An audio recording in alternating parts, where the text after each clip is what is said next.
Good morning, everybody. Today is Saturday, November the 29th. And where I'm at, it's pretty cold. It's in the mid-30s today. Yesterday, it was the same thing. I had ice out in little buckets and stuff where I had a little bit of water. There was ice. So it's getting cold. Bees aren't coming out much at all. Just every now and then when it gets up warm in the mid 40s during the day, they'll come out. But now's the time we have no flowers. There's no blooms. There's nowhere for them to get nectar or anything really. And so the bees need food for the winter. And if they don't have enough food in their hive stored up, so I don't take all the honey off the hive, I try to leave them a super of honey, which 50, 60 pounds worth in the top of the hive. So when it gets cold and they've eaten all the stores they've got built up where the brood is, and they start moving up, then they'll have food to get them through the winter if they need it.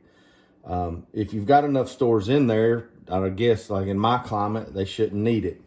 Last year, I always put a little, this is why I'm going to show you what I'm going to make. This is how the feeders that I put on top, just in case they need it. So I call that an emergency feeder.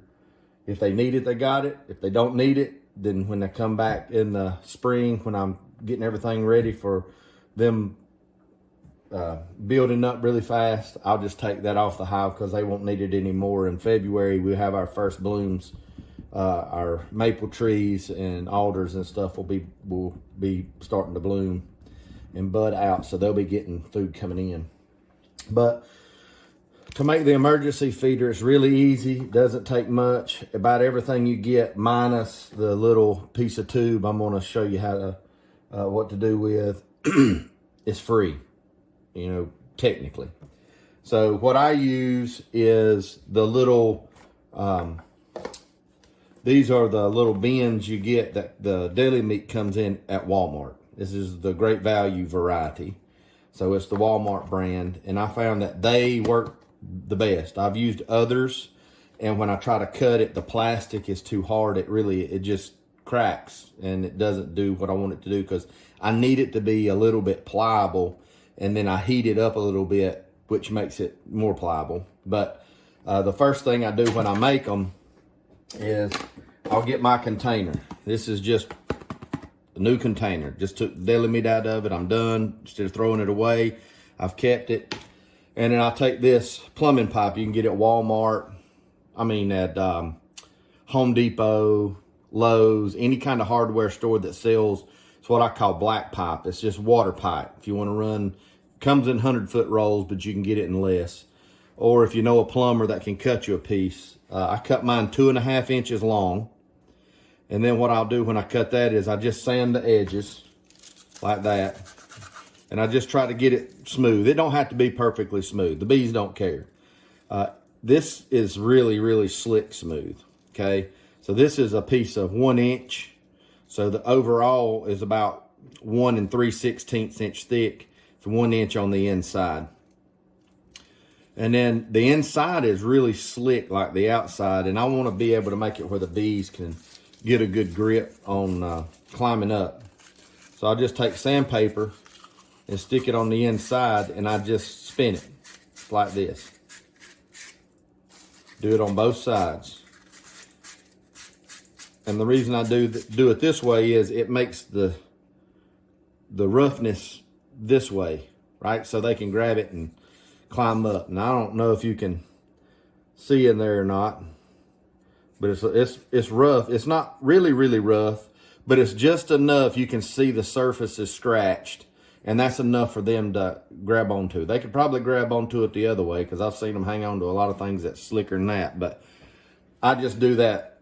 Makes me feel better. Whether it's useful or not, I don't know.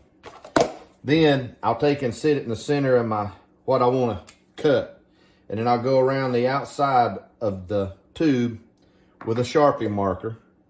So you can see I've got a circle. That's the outside of the Sharpie, of the tube. The next thing I do is I would start cutting this tube. And I've already started cutting this one. And I just use a little bitty razor knife. You can use any kind of knife you want, but these are just, they're cheap. You can get them at the dollar store.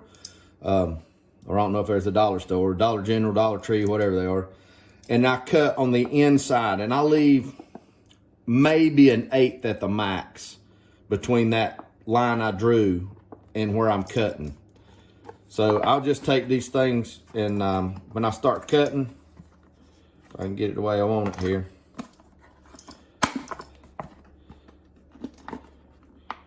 Just be real careful, go really slow.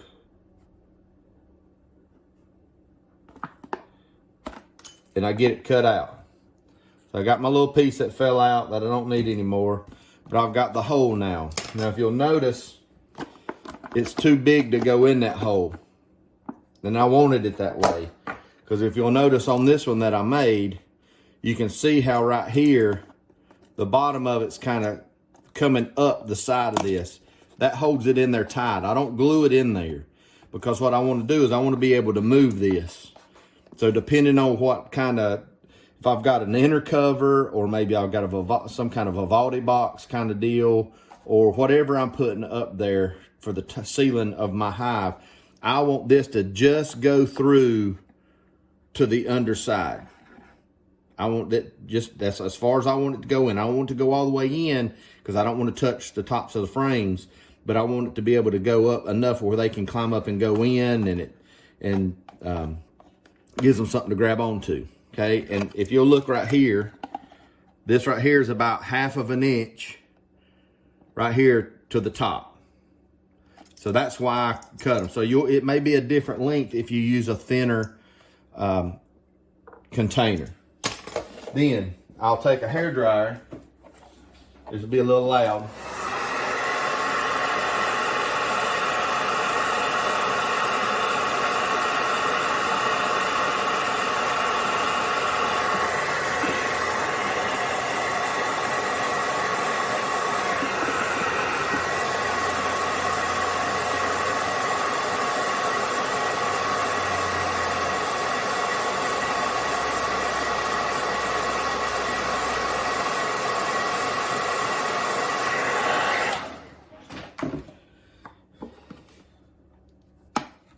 And then it pushes in there, and if you'll notice, it starts pushing the edge of that up, right? Then I slide it in, about like that. Now, as far as the container that's gonna hold what I want, this is pretty much done, okay?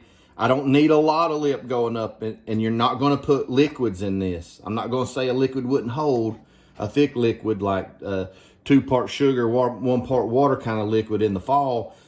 But I don't, because I don't want it to drip down in the hive. And when I use these, I'm not wanting to use liquids anyways. I want something that's dry. Now, to what I put in this. Well, before I get to that. My old lid that goes with this one, you can see I've got a bunch of holes in this. So I want to have ventilation in this.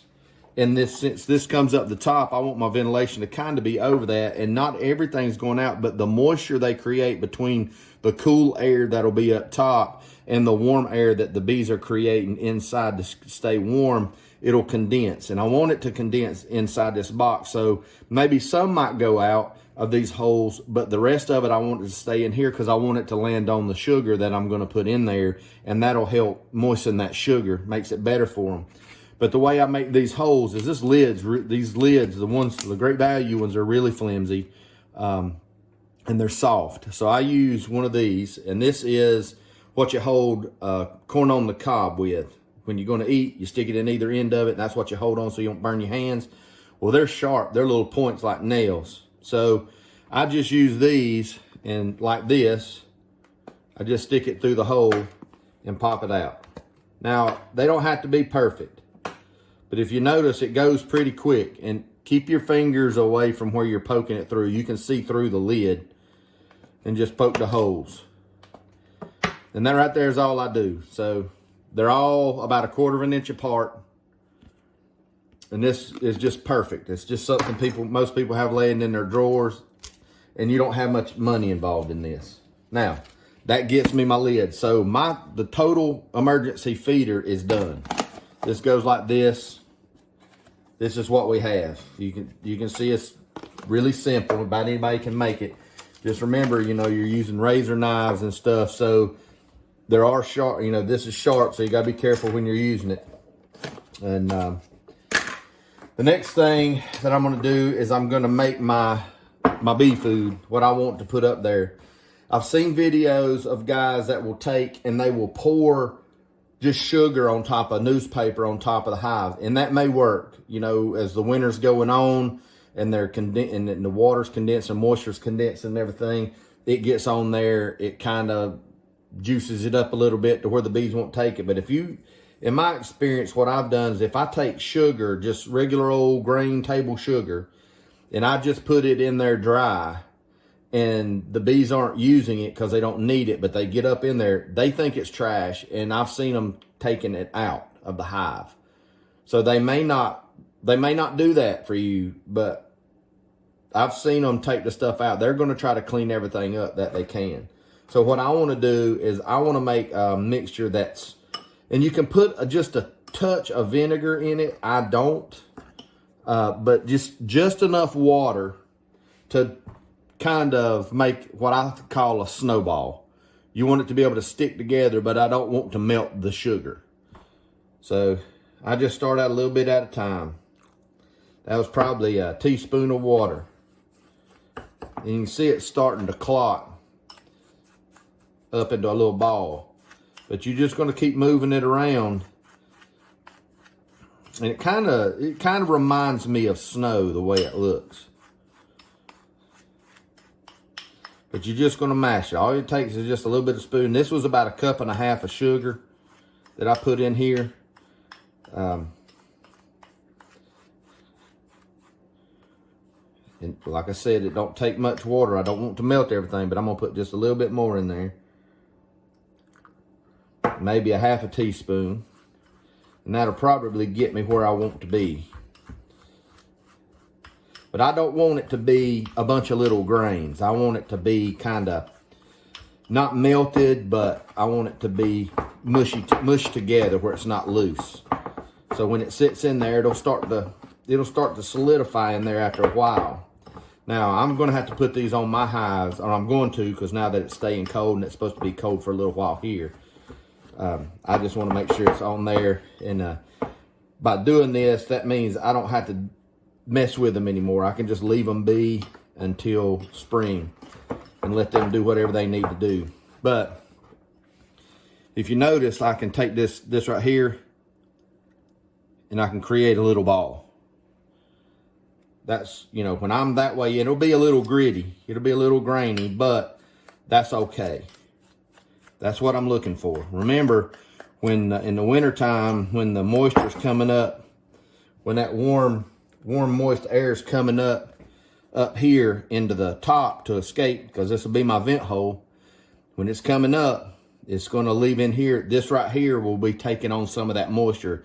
So it's going to absorb what moisture's in the air in there, and it'll get a little more, it helps them to be able to get a little bit better. It won't melt it, but it's what we want. It's what I want. So then all I do is just start shoveling it in. I ain't going to pack it.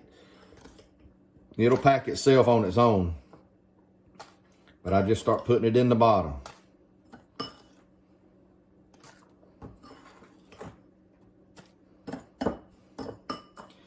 And if you want to make more to put in yours at a time, that's fine too.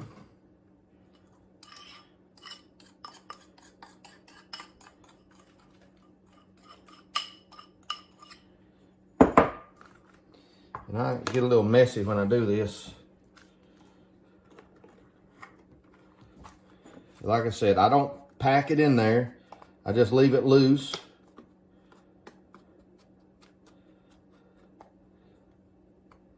And that's what we got. I mean, 1.5 cups filled the bottom, what, maybe 1 inch in the bottom, and it's loose so they can get to it. So that's what I do for my winter feed. It's worked for me for the last 4 years. I haven't had any problems. And then all I do is I just put my lid on top,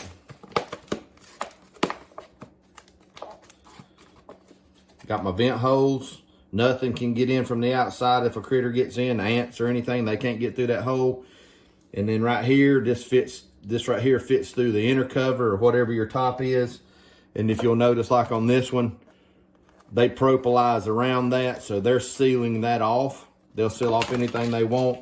Once they get in there, you'll notice here too, they start sealing those little holes too. They fix it how they want it. You're just providing them a service, I guess. But anyways, that's what I do for an emergency feeder. It's cheap, it's easy, it was fast. You know, we got, what, 16 minutes of mostly talking and a little bit of working. So you can get a couple of these made in no time at all. But thanks for watching, and good luck with you bees in the winter.